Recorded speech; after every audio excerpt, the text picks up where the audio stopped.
Bu haftada o'yinni nazorat qila olishdan imtihon bo'ldi. Ko'p klublar bundan o'ta olmadi. Liga Kubogi finali sabab Arsenal va Manchester City bu turda o'ynamadi. Shu sababli ham tepada o'zgarishlar yo'q, ammo pastda ko'p narsa yuz berdi. Tottenham Nottingham Forest 0-3. Bu o'yinda Tottenham batamom quladi.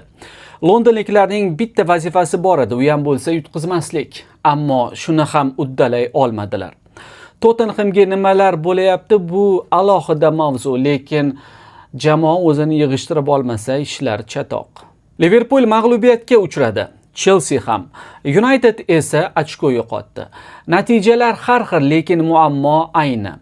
Eng kerak paytda nazorat yo'q. Faqat Aston Villa barqaror ko'rindi. West Hamdagi g'alabaga tashna bo'lgan jamoani 2-0 hisobida yutishga muvaffaq bo'ldi. Xotirjamlik bilan. Oqibatda oradagi farq ancha qisqarib borayapti. Ana Everton va Brentford yetib keldi. Shundoqqina Chelseaning orqasida. Endi shunaqa ham bo'lishi kerak-da.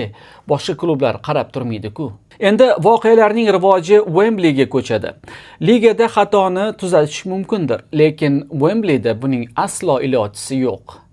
Qani ayting-chi, hozir bosim hamma yerda ekan, kim xotirjamlik bilan vaziyatni boshqarib turibdi? Bormi shunaqa klub? Qaysi biri?